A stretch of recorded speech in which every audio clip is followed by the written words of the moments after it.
우리 옆 사람을 축복합시다. 새해 동안 수고 많으셨습니다. 한 해 동안 수고 많으셨습니다. 아직 생일 남은 3시간이 남았습니다.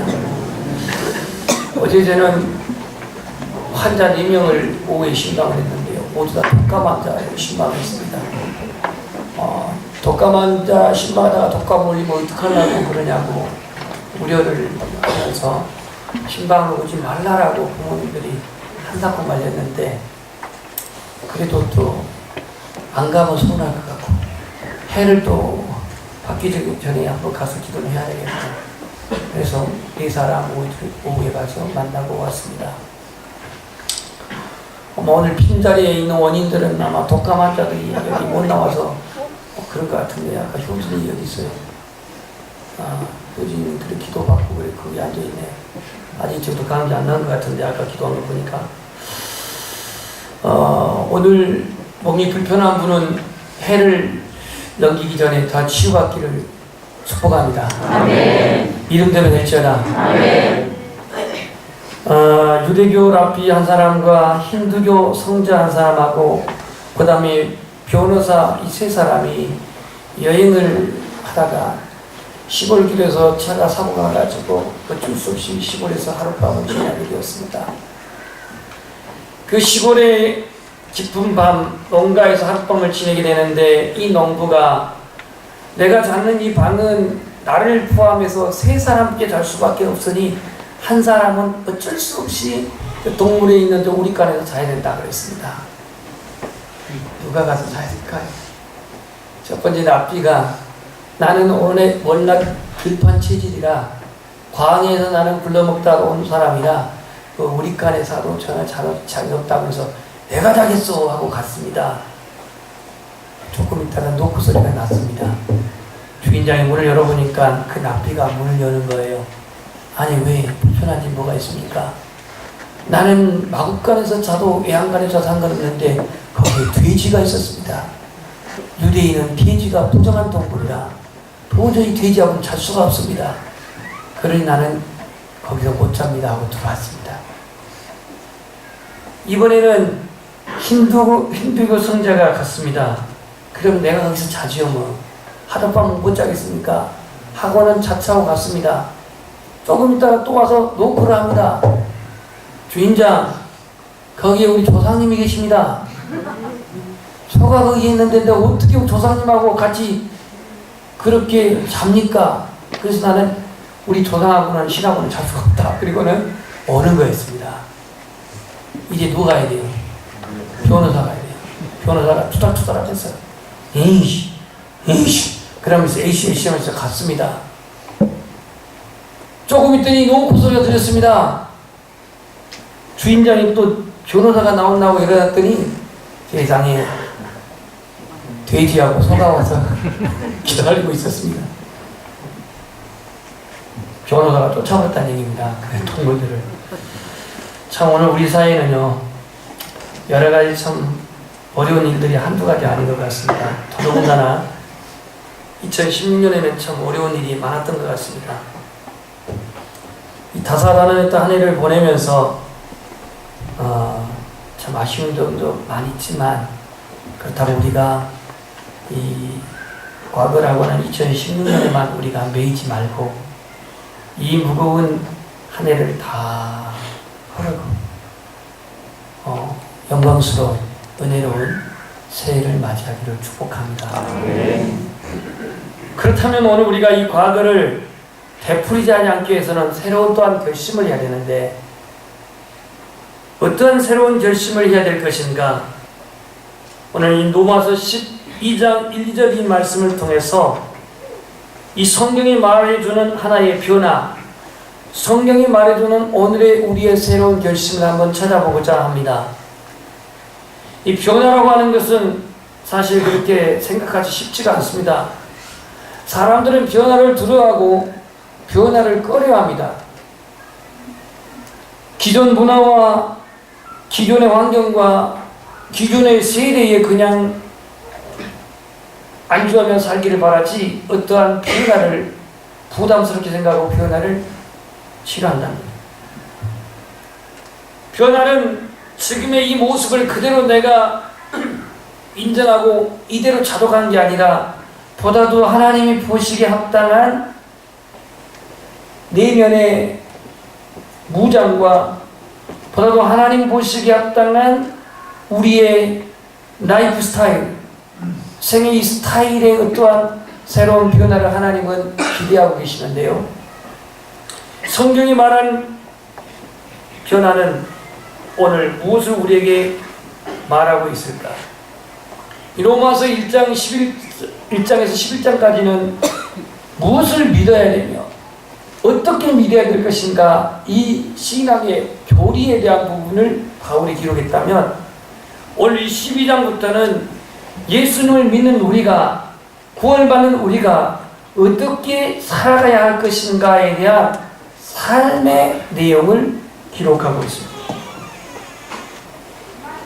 우리는 먼저 우리의 신앙이 어떻게 살아야 하는 것도 중요하지만, 먼저는 어떻게 믿어야 되고, 어떻게 우리의 믿음을 정립하고, 어떻게 우리의 신앙을 정착하고, 어떻게 예수 그리스도로 우리가 예배해야 되는가, 이게 먼저 되어져야 합니다.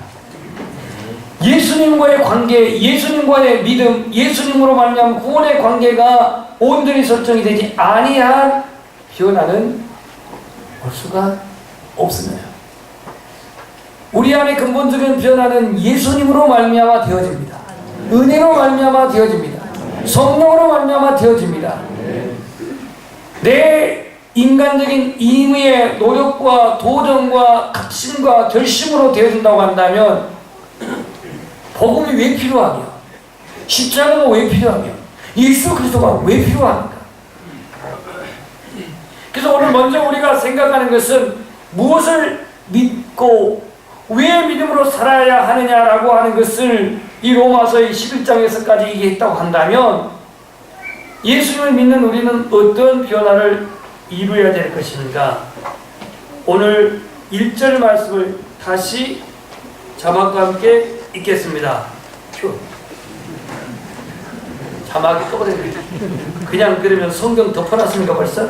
그러므로 시작. 그러므로 이제가 내가 하나님의 모든 자비하심으로 너희를 원하노니 너희 몸을 하나님이 기뻐하시는 거룩한 산 제물로 드리라. 이는 너희가 드릴 영적 예배니라. 우리의 몸을 하나님이 기뻐하시는 산 제물이라 했습니다. 누가 기뻐하시는? 하나님이 기뻐하시는 산 제물. 거기에 형용사 거룩한 붙어 있습니다. 거룩한 산 제물로, 옛날에는 산 제사라고 그랬습니다. 여기서 산 제물이 뭔지 이제 말씀을 드리겠습니다. 이 말을 좀 더 우리의 표현도 말하면 우리의 삶이 하나님을 예배하는 삶이 되라 이겁니다. 지금 여러분 여기 예배 드리러 와가지고 술 마시는 분 없잖아요.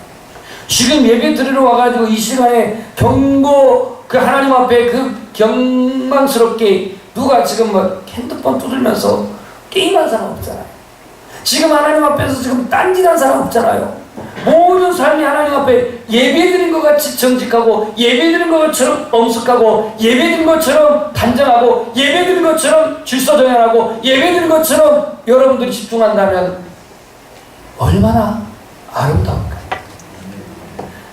오늘 우리는 이 자리라고 하는, 교회라고 하는 이 한정된 자리에서만이 아니라 너희의 몸을 하나님 기뻐하시는 산 제물로 드리라고 하는 이 삶의 예배, 하나님 앞에 삶의 예배는 하나님 앞에 내가 예배 드리는 경건함과 엄숙함과 질서정연한 것처럼 가정에서도, 직장에서도, 학교에서도, 우리의 삶의 어떤 환경 속에서도 하나님을 예배하는 삶이 되라는 겁니다. 아멘. 꼭 기도하고 찬송하고 성경 봉도하고 설교하고만이 아니라 나의 가정도, 나의 직장도, 나의 그 생활도 하나님을 예배에 초소하는, 하나님을 예배에 초소하는, 예배에 초소가 되는 그러한 삶, 이것이 바로 오늘 본문에 나와 있는 너희 몸을 하나님이 기뻐하시는 거룩한 산 제물로 드리는 것입니다. 네. 한번 따라서 합시다. 하나님은 무소부재하시는 하나님이십니다. 무소부재하시는 하나님이십니다. 어디든지 계시는 하나님인데요, 어디든지 계시는 하나님이기 때문에 나의 환경 그 자체가 예배의 초소가 될 줄 믿습니다. 아멘. 예배의 초소.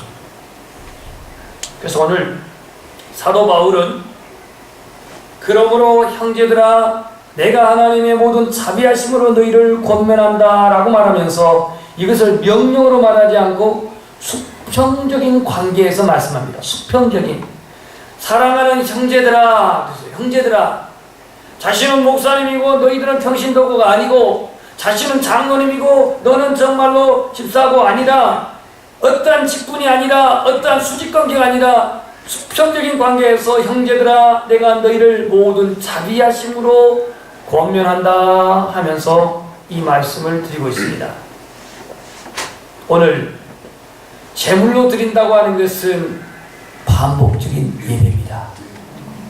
제물로 드린다는 것은 따라서 반복적인 예배다. 반복적인 예배다.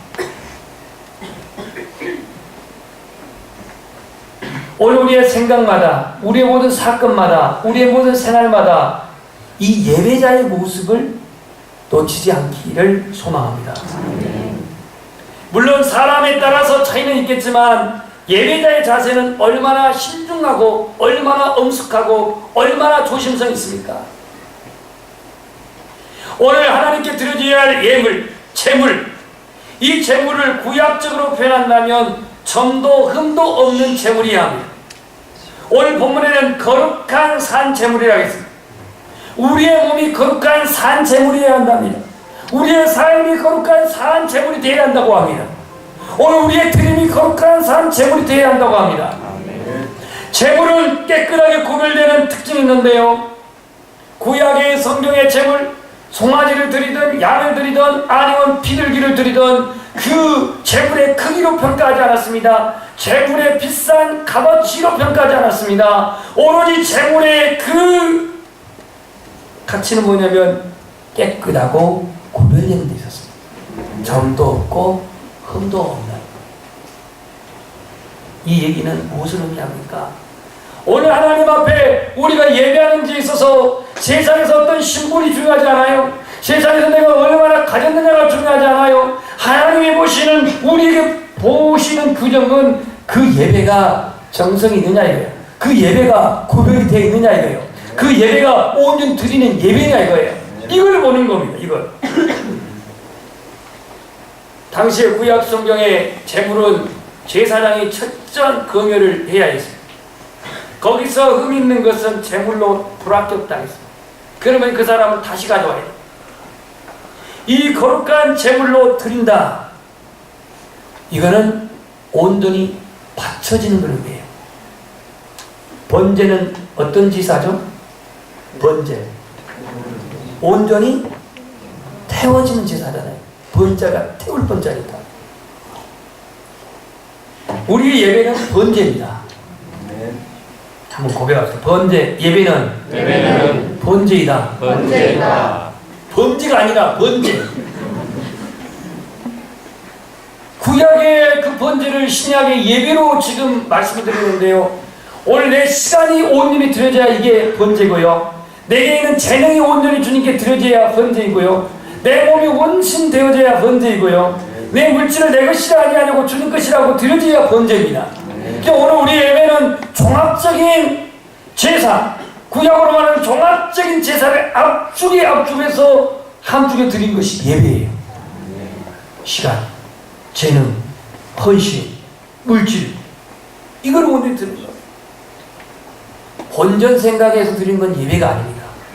내가 하나님께 제물을 드리는데 본전 생각한다? 이걸 드림으로 하나님이 더 채워주시고, 이걸 드림으로 주님이 이렇게 해주시는 이런 본전과 이런 계산하는 생각은 예배 아닙니다. 예배가 아니에요. 되돌려 받으려고 바치거나 되돌려 받으려고 드리는 것은 진정한 드림이 아닙니다. 예배는 온전히 드려지는 거예요. 온전히 바쳐지는 거예요. 누구에게? 하나님께. 오늘 본문에 너희 몸을 하나님이 기뻐하시는 거룩한 산제물로 드리라 하겠습니다. 산제물이 뭘까? 구약은요, 제물이 다 죽어졌습니다. 그게 양이든 송아지든 비둘기든 예 없습니다. 근데 오늘 우리는 산제물로 드리라고 말합니다. 구약의 제물은요, 하나님의 진노를 풀기 위해서 제물을 드린 거예요. 하나님의 진노. 인간의 죄에게 진노가 아닌 동물의 그 제사를 통해서 진노를 푸셨어요. 하나님의 진노, 영원한 진노가 한 번의 화목제로, 한 번의 그 제사로 속죄의 완성을 이루어버린 사건이 뭐예요? 십자가입니다. 십자가. 이때는 여러분 아멘이 나와야 돼요. 아멘. 구약에서의 제사는 저 십자가의 사건으로 완전히 완성되어 버렸습니다. 지금의 우리가 무슨 제물을 가지고 주 앞에 나옵니까? 우리가 반복적인 그런 제물을 왜 필요로 합니까? 예수님께서 자신이 십자가에서 하나님이 원하시는 속죄의 제물, 화목제물이 되심으로 말미암아 이미 우리의 죽은 제사는 끝이 나버렸습니다. 이제는 우리의 몸이 하나님의 성령이 거하시는 성전이 되었습니다. 의미로는 죄 지은 자이기 때문에 죽었다는 데서 제물이지만 우리는 성령으로 말미암아 다시 산 바가 된, 성령으로 말미암아 산 제물이 된 것입니다. 그리스도 안에서 산 제물이 된 사람의 생각과 태도를 구약에서 한번 살펴보겠습니다. 다윗이 압살롬 반역으로 예루살렘을 급히 빠져나가면서 기드론 시냇가를 건너갈 때에 저 사울 지파의 친척이었던 그 게라의 아들 시므이가, 참고적으로 게라는 우리 학생이 주신 게라가 아닙니다. 이 게라의 아들 시므이가 이 비교하는 자요, 이 깡패 같은 자요, 막 다윗에게 흥다 입에 닥치보다 욕을 하면서 저주를 합니다. 아니 아무리 지금 다윗이 쫓겨가기로서니 거기에는 뭐 아비새도 있고 요압도 있고 그런 지라사 같은 호위 장군들이 있는데 이게 뭘 믿고 그냥 다윗을 막 저주를 하는지. 듣다 못 들어가지고 아비새가 저놈 죽여버릴까요? 어떻게 저렇게 폐하를 저렇게 입에 닿지 못할 말로 저주를 한단 말입니까? 이때 다윗이 뭐라고 합니까? 뭐라고 죽어버리지 이래도 원을 방을 하지 내버려둬라. 여호와께서 그를 통해서 다윗을 저주하라고 하신 것 진짜 누가 알겠냐 하면서 죽이지 않도록 합니다. 자신이 하나님 앞에 산제물이 된 사람은요, 어떠한 사건이 내게 터졌을 때, 어떠한 비난이 내게 왔을 때, 어떠한 시련이 내게 왔을 때 이게 하나님께서 어떠한 일로 나에게 주었는가? 하나님이 허락한 것은 아닌가? 그러면서 거기서 조연하게 겸손한 사람, 자신이 산제물로 드려진 사람입니다. 욥을 보십시오. 자녀들이 모두 죽었습니다. 7명의 아들과 3명의 딸들이 죽었습니다. 모든 재산, 그 어마어마한 재산이 다 하루아침에 없어졌습니다. 그리고 그 욥의 아내는 이름도 없는데 하나님을 저주하고 죽어버리라고 합니다. 이런 정말 입에 담지 못할 욕을 하고 친구들은 와서 동정은커녕은 네가 다 죄가 있기 때문에 그런 거 아니겠냐면서 정죄를 합니다. 하지만 욥은 뭐라고 합니까? 한번 따라서 합시다. 주시니도 여호와시요, 거두시니도 여호와시오니, 여호와 이름이 찬송을 받을지어다. 자, 완전히 망한 상태에서 정말로 이제는 사면 초가에 완전히 헤어날 수 없는 그런 상황에서 주시니도 여호와시요, 거두시니도 여호와시니, 여호와 이름이 찬양 받으실지어다. 요 정도 되면 혹시 양복인가 아니요? 이렇게 말할지 모르겠는데 이건 욥의 신앙이었습니다. 바로 내가 산 제사로 드려진다는 게 뭐냐? 자신의 삶을 원망하기보다는 그 고난을 하나님과의 관계에서 생각하고 하나님과의 관계 속에서 그것을 풀어내는 이 욥의 이름이 바로 산 제물로 드리는 삶인 것입니다. 오늘 우리는 이 복음 안에서 3가지의 변화를 이루고자 합니다. 몇 가지요? 3가지입니다. 3가지. 첫 번째 한 가지는 뭐냐? 오늘 2절에서 너희는 이 세대를 본받지 말고 오직 마음을 새롭게 함으로 변화를 받아 하나님의 선하시고 기뻐하시고 온전한 뜻이 무엇인지 분별하도록 하라 그랬는데요. 여기서 두 가지로 나눈다면 이 세대를 본받지 말라는 것, 그 다음에 마음을 새롭게 함으로 변화를 받으라는 것, 이 두 가지로 나눌 수가 있는데 세 가지의 변화, 첫 번째는 뭐냐? 우리 한번 따라서 하겠습니다. 영과 마음의 변화. 영과 마음의 변화. 그 영과 마음의 변화가 뭔지 에스겔 18장을 한번 보겠습니다. 에스겔 18장 31절에서 32절. 아직 열주도 안 됐는데 혹시 또 에스겔 모드로 주무신 분 있습니까? 계세요? 목사님이 설교를 잠재워놓고 깨라고 하면 또 죄송한데 에스겔 18장 31절에서 32절 다 찾으세요. 다. 영과 마음의 변화. 영과 마음의 변화. 에스겔 18장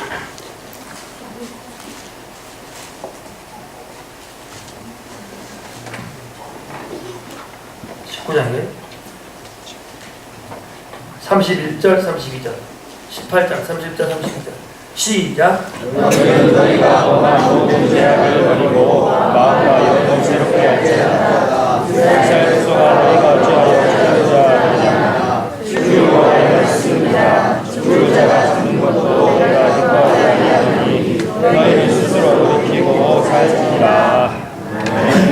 너희는 너희가 범한 모든 죄악을 버리고 마음과 영을 새롭게 할지어다. 이스라엘 족속아 너희가 어찌하여 죽고자 하느냐. 주 여호와의 말씀이니라.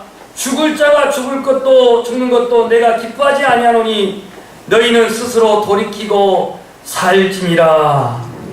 오늘 말씀하시기를 에스겔 18장 31절에 너희 범한 모든 죄악을 버리고 마음과 영을 새롭게 할지어다 그랬습니다. 이제 2016년에 우리의 마음을 하나님 앞에 다시 한번 돌아보아 우리의 이 마음 이대로 새해를 맞이하기보다는 예수님의 마음으로 온유와 겸손한 마음으로 우리의 심령이 무장하여 새해를 맞이하기를 소망합니다. 우리의 영을 이대로 족하지 말고 성령으로 말미암아 우리의 심령이 더욱더 거룩함을 입어 새해를 맞이하시기를 소망합니다. 오늘 광화문 내거리에서 이른바 진보단체는 아니지만 촛불의 어떤 그러한 그 민심과 또 태극기의 민심이 양분화되어 있는데 그건 그렇다고 쳐요. 근데 왜 태극기를 드신 분들이 찬송을 불러야 합니까? 거기서 찬송을 거기서 불러야 되는 겁니까?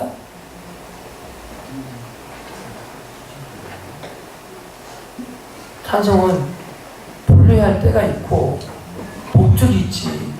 이게 어떤 자기들의 굳은 의지를 표현한다고 해서 찬송을 부릅니까? 거기서 세상 사람들이야 공연을 한다고 해서 가요를 부르는 거는 이해를 합니다. 근데 지금 나라가 이렇게 양분되어 있는데 거기서 찬송 부르서 어쩌라는 얘기입니까? 진짜 안타까워요. 이렇게 말하면 목사가 먼저 찬송 부르는데 왜 못 부르겠냐? 그럴지 모르겠지만 나라가 지금 못면 상태에서 국론이 하나가 돼도 지금 신통치 않을 판에 거기서 찬송을 부르서 어쩌자고 그걸 부르냐 말이에요. 그 무슨 찬송 부를 거예요 거기서? 환난과 핍박을 당해도 성도는 믿음 지키는 이걸 부를 거예요 거기서? 마귀들과 싸울지라? 마귀가 누구예요?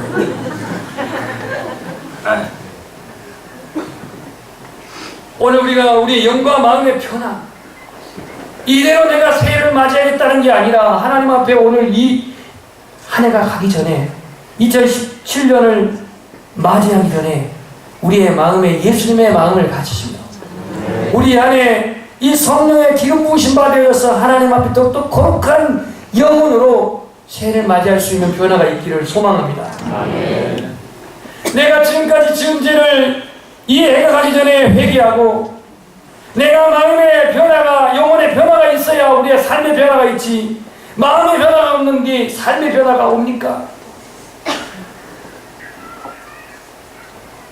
잠언 4장 23절에 보면 무릇 지킬 만한 것 중에 너희 마음을 지키라 생명의 근원이 이에서 남이니라고 이렇게 말씀했습니다. 오늘 이 저녁에 우리를 변화시키시는 성령님이 역사하시고 주관하여 주셔서 우리의 영과 우리의 마음을 변화시키는 귀한 시간 되기를 축복합니다. 그리스의 그 철학자인 플라톤은 사람이 가진 것 가운데 하나님 다음으로 위대한 것은 인간의 마음이라고 했고요. 예수님은 마음이 청결한 자는 복이 있나니 저희가 하나님을 볼 것이라고 그랬고요. 탈무드 유대인의 격언에 보면 하나님은 먼저 사람의 마음을 보시고 그리고 나서 두뇌를 보신다고 그랬어요. 마음을 먼저 보시고 그 다음에 두뇌를 보신다고 그랬어요. 오늘 우리의 심령의 변화를 이룬 가운데에 새해를 맞이하기를 축복합니다. 아멘. 두 번째 변화는 뭐냐? 본문에서 찾을 수는 없고요. 예배소서를 잠깐 가겠습니다. 예배소서 4장 찾으시기 바랍니다. 성경 말씀 끝나갑니다. 예배소서 4장 24절에서 28절.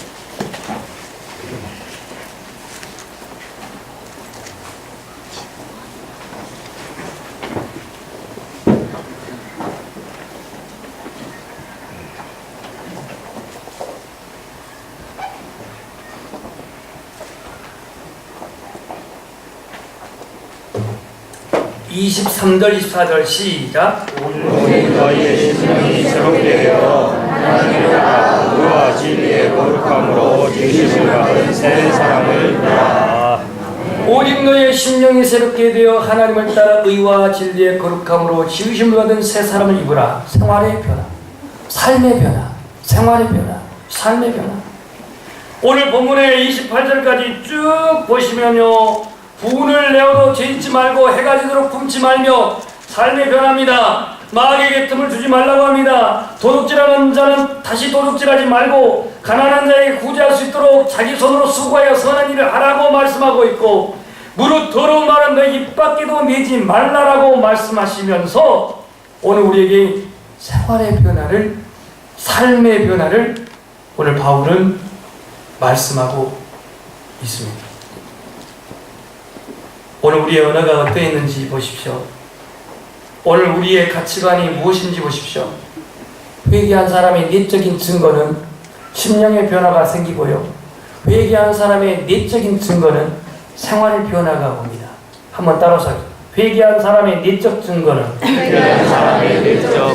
심령의 변화가 생기고, 심령의 변화가 생기고 회개한 사람의 외적 증거는 생활의 변화가 온다. 그렇습니다. 심령의 변화와 생활의 변화, 심령의 변화와 삶의 변화, 이거는 같이 비례하고 있습니다. 심령, 내면, 바탕의 변화가 삶의 외적인 변화가 오게 된다. 그래서 우리는 우리의 심령의 변화를 위해서, 우리의 또 외적인 변화를 위해서 우리 자신이 감당해야 할 십자가가 있는데, 그냥 타이틀만 하겠습니다. 사랑의 십자가, 용서의 십자가, 화평의 십자가. 오늘 우리에게 이 사랑의 십자가가 회복되기를 원합니다. 사랑의 십자가. 좀 멋쩍지만 옆에 부부는 부부끼리, 아니면 아는 사람끼리 사랑합니다 고백합시다. 시작. 사랑합니다. 네. 이제 은혜가는 사랑의 십자가, 용서의 십자가, 화평의 십자가. 마지막으로 우리가 변화해야 할 변화는 뭐냐면 바로 언어입니다. 언어. 원래 29절, 에베소서 4장 29절에 말했던 것처럼 무릇 더러운 말은 너 입 밖에도 내지 말라. 오직 덕을 세우는데 소용되는 대로 선한 말을 하여 따라서 듣는 자들에게 은혜를 끼치게 하라. 네. 제가 오늘 요 타이핑을 한 6시간 쳤는데요. 6시간을 쳤는데 어깨가 좀 뻑뻑하죠. 근데 또 카톡까지, 아니 문자까지 제가 넣었잖아요. 장문은 아니지만 그래도 단문도 아니죠. 그림은 누가 준 거 거기다 복사판 넣고 그래가지고 넣었는데요. 한 10대꾼이 답장이 왔어요. 다 제가 읽어봤는데 답장을 못했어요. 제가 그 문자에 대해서 뭐 다른 말 하겠습니까? 성경 말씀 말고는 제가 웬만하고 잘 안 듣는데요. 오늘 우리의 언어는 과연 어떠한지 보십시오. 우리의 언어. 이 성도들에게는요, 이 언어가 우리들의 분복이 될 수 있어요. 분복이 될 수 있어요. 우리 한번 따라서 하겠습니다. 성읍은 정직한 자의 축원을 인하여 진흥하고 악한 자의 입을 인하여 무너지느니라. 하나의 성읍이 정직한 자의 축복의 말로 인해서 진흥, 흥하고 악한 자의 입을 인해서 무너진대요. 무너져요. 우리 집에 있는 식물이요, 잘 자라는 이유가 있습니다. 물을 잘 줘서, 물론 물도 잘 주죠. 근데 우리 집 내부부 장관이 이 식물들을 축복을 해요. 축복을. 거의 매일 한 번은 아니지만 축복을 하더라고요. 근데 그 식물들이 축복을 받고 있어요. 그러니까 안 죽어요. 죽어도 벌써 죽을 것 같은데 안 죽어. 그리고 꽃도 피워. 열매를 맺어요. 옥상에서, 한정된 저 옥상에서 우리 집에 웬만한 야채차 충당하는 게 왜일까요? 가서 올라가고 물 주면서 축복을 하니까 얘네들이 더 잘 큰 것 같아요. 무슨 얘기냐?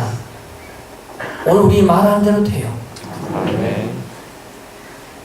물도 이 물에다 축복의 물이 육각수가 된다는 말이 있더라고요. 잠언 26장 20절 보면 나무가 닿으면 불이 꺼지고 말장이 없어지면 다툼이 쉬우니라 그랬어요. 말장이 없어지면 다툼이 쉬우니라. 정우의 합당한 말은 아로새긴 은쟁반 위에 큰 사과라고 했어요. 전부 잠언에 있는 말씀. 여러분 언어는 어떻습니까? 소망적입니까? 은혜를 끼칩니까? 덕을 세웁니까? 용기를 붙여줍니까? 오늘 이따가 서로 인사해. 주 안에서 평안하십시오. 은혜 안에서 기뻐하십시오. 은혜 안에서 강건하십시오. 주님 은혜로 승리하십시오. 징하기도 아멘도 안 하네. 이 축복의 말을 제가 써놨다. 이걸 하냐고. 왜냐 우리 말이 하는 데 맨날 새해 복이나 많이 받으시 그냥 지혜야 그럼 다른 이름 하지 말고 말이죠. 좀 더 감동적인 정말 없을까요? 감동적인 로마서 12장 14절을 보고 말씀을 정리하겠습니다. 로마서 12장 14절. 로마서 12장 14절.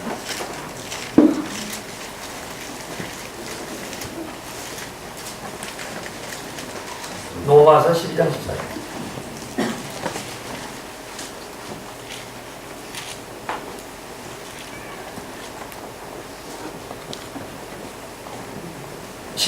너희를 시작. 너희를 박해하는 자를 축복하라. 축복하고 저주하라. 아멘. 너희를 박해하는 자를 축복하라. 축복하고 저주하지 말라. 이렇게 말하고 있습니다.